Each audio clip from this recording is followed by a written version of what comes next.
Bonjour à tous et bienvenue à ce flash d'information. On commence avec l'actualité religieuse.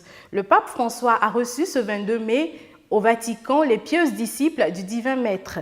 Il les a appelés à grandir dans l'esprit du vivre ensemble en bannissant des communautés la division, en se disant les choses avec franchise et charité.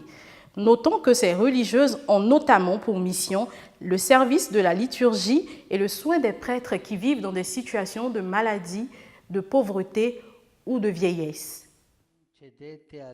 Ne cédez pas à la tentation de l'assoupissement comme les apôtres à Gethsémani. Fortifiez votre vocation de sentinelle du matin, réveillez le monde, illuminez l'avenir. Le pape François recevait en audience ce lundi matin les participants au chapitre général des Sœurs disciples du Divin Maître, une congrégation fondée en Italie par le père Giacomo Alberione. Ce chapitre général se tient à Rome depuis le 10 mai et jusqu'au 28 mai sur le thème du vin nouveau dans des outres neuves. Le 10 mai, à l'ouverture du chapitre, Sœur Michaela Monetti a été réélue mère générale de la congrégation. Dans son discours, le pape a d'abord souhaité que ce chapitre général porte des fruits de communion entre les frères et sœurs de la communion paulienne dont fait partie cette congrégation, communion avec les autres charismes au service de l'évangélisation et enfin, communion avec les hommes et les femmes de notre temps. La joie est une belle réalité dans la vie de nombreux consacrés, mais également un grand défi pour nous. Une suite d'événements tristes rend triste. Une joie authentique, pas autoréférentielle ni autocomplaisante, et le témoignage plus crédible d'une vie bien remplie. Laissez transparaître la joie et la beauté de l'Évangile pour suivre le Christ.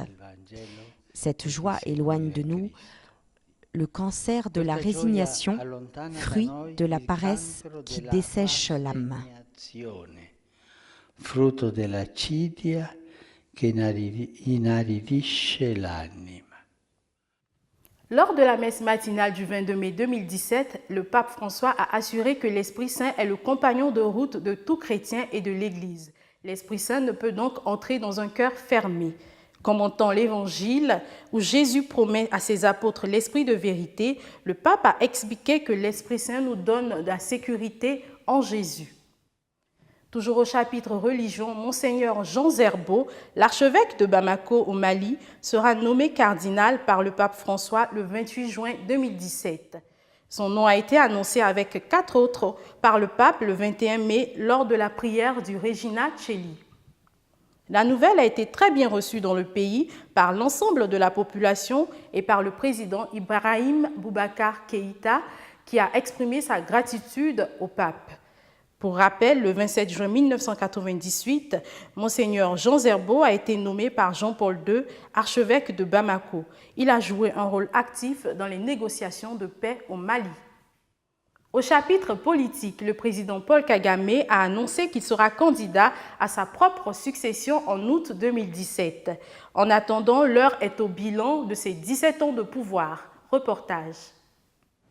Le 4 août 2017, les Rwandais se rendront aux urnes pour élire leur président. Un futur scrutin sans véritable suspense tant l'actuel chef de l'État, Paul Kagame, domine sans partage le paysage politique de son pays. Il reste donc au chef du FPR, Front Patriotique Rwandais, la légère mission de comparer les résultats de 2003 et 2010, où il avait respectivement recueilli 95% et 93% des voix. Mais son éventuelle accession à la magistrature suprême devrait s'accompagner d'un fait historique, un dernier mandat qui prendra fin après une vingtaine d'années à la tête du pays des 1000 collines. Il est probable que je clarifie ce point bientôt, quand j'entrerai en campagne électorale. Il existe une sorte de contrat entre moi d'une part, le parti, le FPR et le peuple rwandais de l'autre. Ces derniers ont souhaité, via le référendum constitutionnel de décembre 2015, que je poursuive ma tâche, ce que j'ai accepté. Mais le temps est venu de leur dire qu'ils doivent commencer à réfléchir au-delà de ma personne. Le bilan de Paul Kagame en 17 ans de magistère est le signe d'une Afrique qui se veut debout. Le Rwanda a tablé sur un taux de croissance de 7% pour 2017 et classé 2e en Afrique au palmarès du Doing Business, sans oublier que 95% de sa population est couverte par l'Internet mobile haut débit, 91% par l'assurance maladie, ainsi qu'un taux de mortalité maternelle et infantile qui est divisé par 6. Nous voulons le meilleur, même si ce meilleur n'est pas forcément réalisable. Mais, en même temps, nous sommes des réalistes et des pragmatiques. Nous avons conscience de nos limites tout en ne nous accordant aucune limite. Nous savons ce que nous pouvons et ne pouvons pas faire tout en recherchant l'impossible. Je suis ainsi, les Rwandais sont ainsi. Président de la République depuis le 17 avril 2000, Paul Kagame est vu par certains observateurs comme un dictateur. L'un des points qui fait tâche dans son régime demeure les libertés d'expression et d'association encore étroites au Rwanda. En novembre 2015, il fait voter une modification constitutionnelle qui lui permet de se présenter à l'élection présidentielle d'août 2017.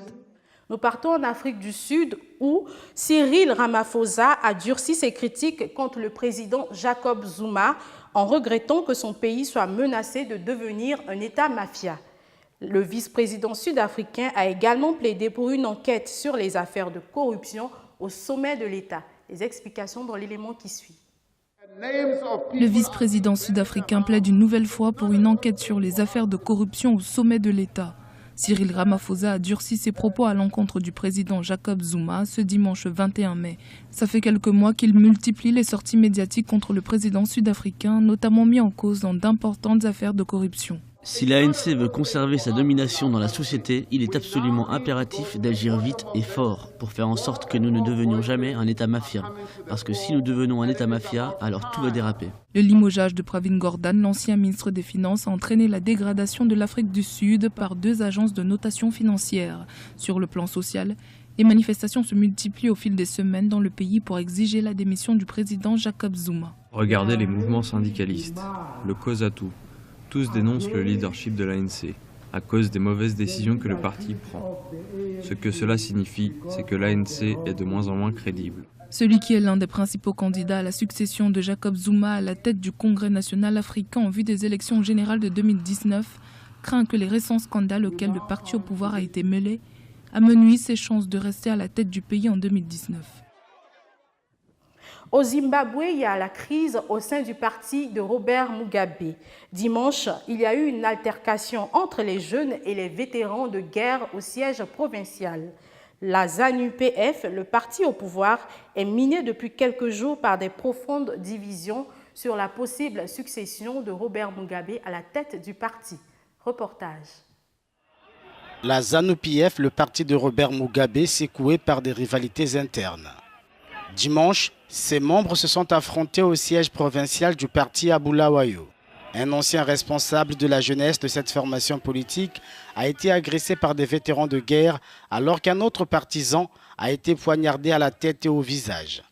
Des jeunes de la ZANU-PF ne reconnaissent plus le responsable de leur parti au niveau de cette province. La ZANU-PF est minée par des profondes divisions alors que la bataille pour la succession de Robert Mugabe à la tête du parti et peut-être même de l'État semble engagée. Mais il faudra encore patienter. Le nonagénaire pourrait être candidat à sa propre succession en 2018. C'est le choc en Angleterre. Une explosion à caractère terroriste a endeuillé le pays ce lundi dans la soirée. L'explosion s'est produite juste à la fin du concert de l'artiste Ariana Grande. Au moins 22 personnes ont été tuées et une cinquantaine de blessés. Et si pour l'heure la piste terroriste est envisagée, aucune revendication n'a encore été faite. Reportage. Une explosion à caractère terroriste a de nouveau endeuillé le Royaume-Uni lundi en fin de soirée. L'explosion s'est produite à proximité d'une immense salle de concert de Manchester, au centre-ouest du pays. Au moins 19 personnes ont été tuées par la déflagration. Une cinquantaine de victimes ont également été blessées. L'explosion s'est produite juste à la fin du concert de la chanteuse américaine Ariana Grande, qui fait partie des rescapés.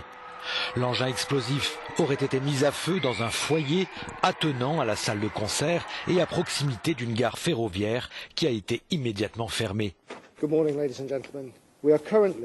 Nous faisons face à un incident terroriste, explique cet officier.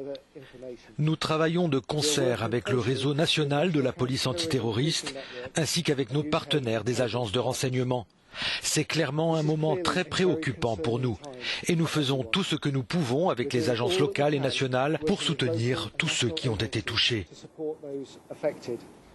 Theresa May, la première ministre britannique, a évoqué de son côté une attaque terroriste effroyable et a présenté ses condoléances aux familles des victimes.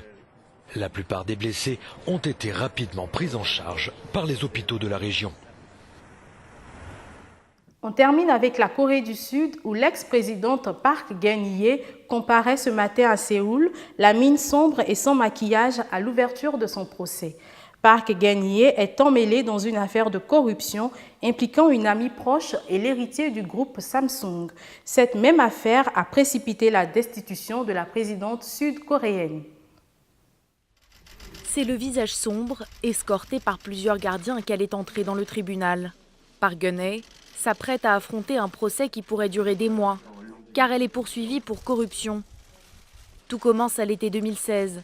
En juillet, la presse révèle qu'une de ses amies et confidentes aurait profité de ses liens avec l'ancienne présidente pour extorquer en échange de faveurs politiques de l'argent à plusieurs conglomérats. En tout, près de 70 millions de dollars. L'affaire est rapidement étouffée mais pousse les médias à enquêter sur cette femme, Choi Soon-sil. Fin octobre, une tablette lui ayant appartenu est découverte. À l'intérieur, des centaines de fichiers et notamment une quarantaine de discours de l'ex-présidente. Tous comportent des annotations, des directives scrupuleusement suivies par Madame Park. Cette dernière a finalement été destituée fin mars. Mais pour ses partisans, sa culpabilité est impensable. Nous savons que l'ancienne présidente Park Geun-hye est innocente. Donc nous nous rassemblons ici et nous attendrons jusqu'à ce que le procès se termine pour la soutenir et lui montrer que nous sommes à ses côtés. En plus de Park Geun-hye et Choi Soon-sil, dans cette affaire, le ministère public a également poursuivi le président du groupe Lotte, le 5e conglomérat du pays, ainsi que l'héritier de l'empire Samsung. Merci de nous avoir suivis. Restez sur Divin Amour TV, la chaîne de la nouvelle évangélisation.